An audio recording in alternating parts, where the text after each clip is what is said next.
था यो राम नाम। बात ये थी, सुखदेव जी की वजह से आया। सूत जी कहते हैं, इस प्रकार कहकर नारद जी के साथ सनकादिक भी श्रीमद् भागवत कथामृत का पान करने के लिए वहां से तुरंत गंगा तट पर चले आए। हाँ, बात यह हुई थी कि वो स्थान क्या बताओ, तो उनका शुक तीर्थ बताओ। शुक यहाँ था। जो है। हाँ, ये बात इतने बीच लिया है शुक जी तीर्थ। बाबा। जिस समय वे तट पर पहुंचे, भूलोक, देवलोक, ब्रह्मलोक सभी जगह इस कथा का हल्ला हो गया। जो जो भगवत कथा के रसिक विष्णु भक्त थे, वे सभी श्रीमद् भागवत कथा अमृत का पान करने के लिए सबसे आगे दौड़ दौड़ कर आने लगे। कथा भृगु, वशिष्ठ, च्यवन, गौतम, मेधातिथि, देवल, देवराट, परशुराम, विश्वामित्र, शाकल, मार्कंडे, दत्तात्रेय, पिपलाद, योगेश्वर, व्यास और पराशर, छायासुक, जांजलि, जुहू आदि सभी प्रधान मुनिगण अपने अपने पुत्र, शिष्य और स्त्रियों समेत बड़े प्रेम से वहां आए। सब अपने परिकर को लेकर। सब। इनके सिवा वेद, वेदांत, उपनिषद, मंत्र, तंत्र, 17 पुराण और 6 शास्त्र भी मूर्तिमान होकर वहां उपस्थित कथा सुनने आए सारे वेद भी, वेदांत भी, 6 शास्त्र भी आए, 17 पुराण भी आए, चूंकि पहले लिखे जा चुके थे। वे भी सब महात्मा बन के बैठ गए। हम भी सुनेंगे। गंगा आदि नदियां, पुष्कर आदि सरोवर, सारे क्षेत्र आदि समस्त क्षेत्र, सारी दिशाएं, गंडक आदि वन, हिमालय आदि पर्वत तथा देव, गंधर्व, दानव आदि सभी कथा सुनने चले आए। हिमालय आदि पर्वत भी आए, सब आए। जो लोग अपने गौरव के कारण नहीं आए, घमंड में, हाँ, महर्षि भृगु उन्हें समझा बुझा कर ले आए। भृगु जी की बात कोई टालता नहीं, बड़े हैं। भृगु जी ने कहा पागल न बनो, फिर मौका नहीं मिलने का। इनमें दोनों गुण है जी। हाँ, ये समझा लें, तो पीठ का समझा दें। परशुराम जी इन्हीं के वंश के हैं, भृगु जी के वंश के हैं, इन्हें वरदान है, इन्हें वरदान है। तब कथा सुनाने के लिए दीक्षित होकर श्री कृष्ण परायण सनकादि नारद जी के दिए हुए श्रेष्ठ आसन पर विराजमान हुए। कौन थे?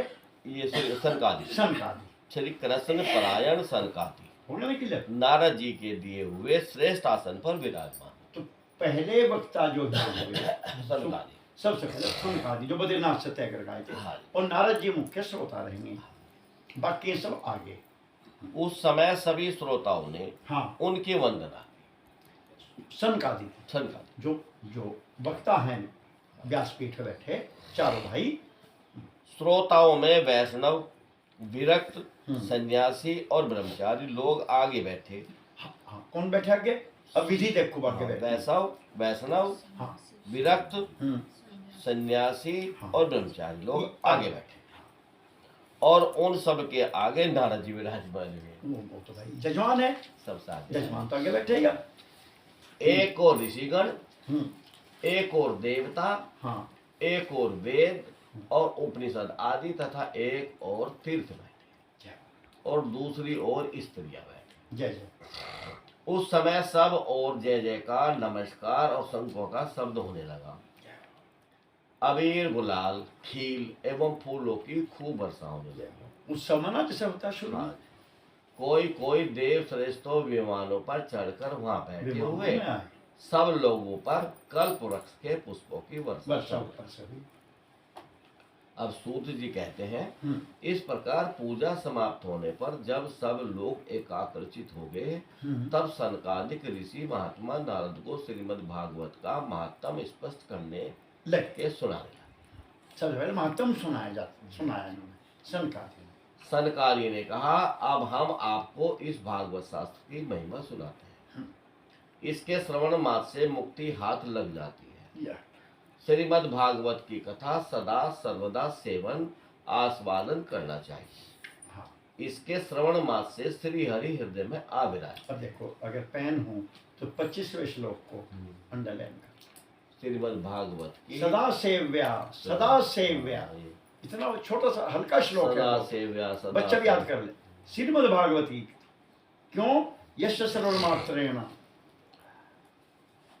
हरिश्चित्तम समास, इसके श्रवण मात्र से हरि हमारी खोपड़ी में आके बैठ गया, हमारे चित्त में आके बैठ गए। सदा सेव्या सदा। एक महाराज जी तो कहे भगवान कथा सुनने के लिए कथा जो सुनता है उसके हृदय में कैद हो जाओ। समाश्रित का मतलब यही है। यश श्रवण मात्रेण, केवल इसके सुनने मात्र से, आपको कुछ भी नहीं पता, ABCD कथा सुन ली भागवत की, तो भगवान आपको प्राप्त दर्शन नहीं, आपके चित्त में कैद हो जाएंगे, आपके हृदय में आके अंदर कैद हो जाएंगे, जिसे ढूंढते फिरे दुनिया भगवान कहाँ है, वो आपके हृदय में बैठ लिखा। यश श्रवण मात्र है, भगवान आपके हृदय में सदा विराजमान, सदा सेवा श्रीमद् भागवती कथा, सदा सेव्या सदा सेव्या, सदा सेवन करनी चाहिए, सदा सेवन करनी चाहिए, सदा सेवन करो, सदा सेवन करो। भगवान अपना हृदय में। बस इस ग्रंथ में 18,000 श्लोक और 12 स्कंद है।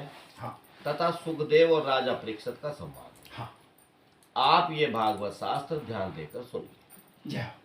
यह जीव तभी तक अज्ञानवश इस संसार चक्र में भटकता है जब तक क्षण भर के लिए भी कानों में इस सुख शास्त्र की कथा नहीं पड़ती। तभी तक भटकता है जब तक थोड़ी देर के लिए भी भागवत कान में नहीं पड़ती। अगर एक बार कान में भागवत पड़ गई तो फिर आप पार होकर रहो ही रहो।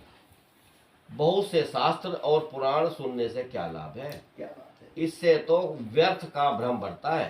ये 28वां, ये भी पढ़ने लायक है। मुक्ति देने के लिए तो एकमात्र भागवत शास्त्र ही गरज रहा है। किम क्या स्तुति, किम श्रुति गौरी भी हाँ, शास्त्रे पुनश्चम हाँ, ब्रह्मावसे हाँ, एकम भागवतम शास्त्रम मुक्ति दानेन गर्जति। एकम भागवतम शास्त्रेण मुक्ति दानेन गर्जति। भागवत शास्त्र, भागवत ऐसी है जो गर्जना कर रही है, मुक्ति मेरे से ले जाओ, मुक्ति चाहिए तो गर्ज गर्ज के कह रही है। जैसे कोई दुकानदार बोल रहे ना, ये ठेले वाले बोल रहे हैं, हाँ माइक वो ले जाओ, एकम भागवतम लाउड स्पीकर से लगने लगे 100 रुपए के 2.5 किलो, तो ऐसे गर्ज के कह रहे भागवत, मुक्ति चाहिए मेरे पास आओ, मुक्ति चाहिए मेरे पास आओ। मुक्ति तो कुछ भी चीज नहीं, भगवान आकर हृदय में। जिस घर में नित्य प्रति श्रीमद् भागवत की कथा होती है वह तीर्थ रूप हो जाता है, और जो लोग उसमें रहते हैं उनके सारे पाप नष्ट हो जाते हैं। केवल जिस घर में भी कोई एक श्लोक सुना दे पढ़ मोना के, की माँ के लिए हो गया जी, ये मोना की माँ के लिए हो गया। ये तीर्थ स्थल बन गया। एक श्लोक मान लो कथा पूरी हो जाएगी जब भी, तो आपने बैठ के सुबह ही नहा के 1-2 श्लोक 5 मिनट के लिए और जोर से बोल दिया, या आपने सुना दिया, तो बस काम बन गया, कथा होगी बात घर। हजारों अश्वमेघ और सैकड़ों वाजपेयी यज्ञ हाँ, इस सुख शास्त्र की कथा का 16वां अंश भी नहीं हो सकते। 16वां या 16वां, 16वां हजारों षोडशीम। हाँ, कितने अश्वमेध यज्ञ? सुख, हाँ, हजारों अश्वमेघ। हाँ, जो 100 अश्वमेध यज्ञ करके बलि का फजीता हो गया था 100वें पे, स्वर्ग में इंद्र बने था। हजारों अश्वमेध, यानी आप 100 बार इंद्र बन जाओ, और इतने बार वेश का कोई क्या लिखा, 16वां अंश भी नहीं हो इसका सकते। 16वां अंश नहीं भागवत का। अब सुनो, सुख शास्त्र कथा यासी कलाम नारी, हजारों अश्वमेध और सैकड़ों वाजपेयी। हाँ, सैकड़ों वाजपेयी। हजारों अश्वमेध क्या लिखा, और सैकड़ों वाजपेयी। सैकड़ों वाजपेयी यदि भी मिलकर के सुख शास्त्र की कथा का 16वां श्रीमद् भागवत का 16वां 1/16 बराबर भी, या समझो इसका मतलब, यानी 16,000 और 1600 या अगर वो इतना भी मुकाबला, मतलब इसका मतलब इतना अनंत है ही इतना। तपोधनो, जब तक लोग अच्छी तरह श्रीमद् भागवत का श्रवण नहीं करते जय हो, तभी तक उनके शरीर में पाप निवास करते हैं। जब तक फल की दृष्टि से इस सुख शास्त्र कथा की समता गंगा, गया, काशी, पुष्कर या प्रयाग कोई तीर्थ भी नहीं कर सकता। सुखदेव पुष्कर जाओ नहाओ, प्रयागराज कुछ नहीं, श्रीमद् भागवत संकादी कह रहे हैं। हाँ जी, यदि आप परम गति की इच्छा है, हाँ, यदि आपको तो अपने मुख से ही श्रीमद् भागवत के आधे अथवा चौथाई श्लोक का भी नित्य नियम पूर्वक पाठ भाई जी, कीजिए। पूरा श्लोक पढ़ दो, आधा पढ़, चौथाई पढ़ दो अपने मुंह से रोज, अगर आपको परम गति चाहती है। इससे सस्ता क्या जुगाड़ है?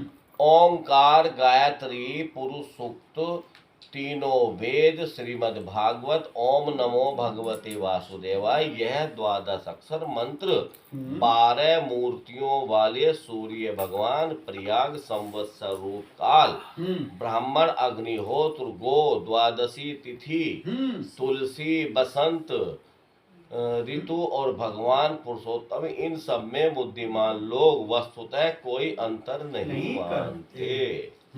ये जो पुरुष अहरनिश अर्थ सही श्रीमद् भागवत शास्त्र का पाठ करता है, हाँ, उसके करोड़ों जन्मों का पाप नष्ट हो जाता है, इसमें तनिक भी संदेह नहीं। जो पुरुष नित्य प्रति भागवत का आधा या चौथाई श्लोक भी पढ़ता है, उसे राजसु यज्ञ और अश्वमेघ यज्ञों का फल मिलता है।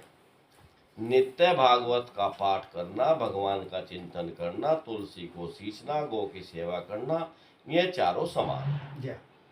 जो पुरुष अंत समय में श्रीमद् भागवत का वाक्य सुन लेता है, लास्ट में सुना दो किसी को, उस पर प्रसन्न होकर भगवान उसे वैकुंठ धाम देते हैं। जो पुरुष इसे सोने के सिंहासन पर रखकर विष्णु भगत को दान करता है, वह अवश्य ही भगवान का सायुज्य प्राप्त करता है। देखो मेरा नाम लिखा है, मुझे देनी है, और का नाम तो आपका तो ना विष्णु भगत है, का तो लिखा, ना विष्णु मेरा तो थारे तो भगत हम ही तो हैं। भगत मुझे फ्री में कहते, जो कि मैं भगत नहीं हूँ। नहीं देखो बाबू जी, अगर कोई आपको नहीं देनी, जो थारा भगत होगा उसे देनी। हाँ, ये बात जो मेरा जो पुरुष इसे सोने के सिंहासन पर रखकर विष्णु भगत को दान करता है, मेरे भगत को भाई तो हम हुए ना, वो मैं बताऊंगा, यूं ना दे, हाँ, जिससे मैं वापस ले लूंगा फिर, वह अवश्य भगवान का सायुज्य प्राप्त करता है। मैं तो इसे बताऊंगा। राम जी बैठे हैं। राम जी, हाँ जी, जिस दुष्ट ने अपनी सारी आयु में चित्त को एकाग्र करके श्रीमद् भागवत का थोड़ा सा भी रसास्वादन नहीं किया, हाय हाय, उसने तो अपना सारा जन्म चांडाल और गधे के समान व्यर्थ में गंवा खो दिया। वह तो अपनी माता को प्रसव पीड़ा पहुंचाने के लिए ही उत्पन्न हुआ। हाय हाय, खरवत्तय, खर लिखा जिसमें चांडाल गधा लिखा, खरमानी गधा। जिसके इस सुख शास्त्र के थोड़े से भी वचन नहीं सुने, वह पापात्मा तो जीता हुआ ही मुर्दे के समान।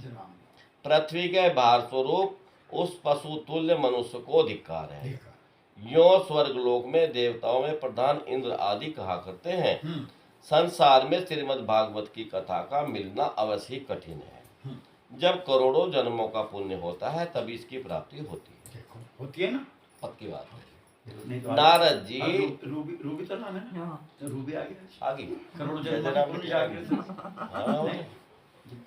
नारद जी, आप बड़े ही बुद्धिमान योगी निधि हैं। आप प्रयत्न पूर्वक कथा का श्रवण कीजिए। इसे सुनने के लिए दिनों का कोई नियम नहीं। आगे बात, इसे तो सर्वदा ही सुनना अच्छा। ये तो पर मैं चलाओ। इसे सत्य भाषण और ब्रह्मचर्य पालन पूर्वक सर्वदा ही सुनना श्रेष्ठ माना गया है। नियम तो सुनना है, किंतु कलयुग में ऐसा होना कठिन है। हाँ, इसलिए इसकी सुखदेव जी ने जो विशेष विधि बताई है वह जान लेनी चाहिए। हाँ, कलयुग में बहुत दिनों तक चित्त की वृत्तियों का वश में रखना, नियमों बंधे रहना और किसी पुण्य कार्य के लिए दीक्षित रहना कठिन है। इसलिए सप्ताह श्रवण की विधि है। इसलिए उन्होंने कहा था कि ज्यादा लंबा आप पे चलने के नहीं विधि, तो एक सप्ताह नियम बना लो, एक सप्ताह तक तो रह लेंगे हम। मान लो आहार निराहार करके ब्रह्मचर्य से नीचे सोना चाहिए, ये तो ज्यादा लंबा नहीं चलने का, तो एक हफ्ता निभा के इतना सुन लो। और अगर नहीं तो बस सुनते रहो, सारी उम्र सुनो, एक श्लोक भी घर में पढ़ लो। श्रद्धा पूर्वक कभी भी श्रवण करने से अथवा माघ मास में श्रवण करने से जो फल होता है, माघ में विशेष महत्व है कथाओं का। वही फल सुखदेव जी ने सप्ताह श्रवण में निर्धारित किया। एक सप्ताह में सुन लो, सप्ताह करा लो, सारी सप्ताह। मन के असंयम, रोगों की बहुलता और आयु की अल्पता के कारण तथा कलयुग में अनेकों दोषों की संभावना से ही सप्ताह श्रवण का विधान किया गया है। हाँ, इसलिए क्या कि बीमारी लंबी है तो 7 दिन तो निभा लगा आदमी, रोग बहुत हैं शरीर में, मन का संयम नहीं है आदि आदि, तो आप 1 हफ्ता तो जोर लगा के गिर के पड़ के दवाई खा के इंजेक्शन लगा के सुन ही लो, हाँ, और फिर खाट में पड़ जाओगे। तो इसलिए 1 हफ्ता का कर दीजिए, मिनिमम 1 हफ्ता सुनो। जो फल तप योग और समाधि से भी प्राप्त नहीं हो सकता, हाँ, वह सर्वांग रूप में सप्ताह श्रवण से सहज में ही मिल जाता है। जय सप्ताह श्रवण यज्ञ से बढ़कर है, व्रत से बढ़कर है, तप से कहीं बढ़कर है, तीर्थ सेवन से तो सदा ही बड़ा है, जय योग से बढ़कर है, यहाँ तक कि ध्यान और ज्ञान से भी बढ़कर है। अजी इसकी विशेषता का कहाँ तक वर्णन करें, यह तो सभी से बढ़ चढ़कर है। सोनक जी ने पूछा, सूत जी यह तो आपने बड़े आश्चर्य की बात कही। अब नियमित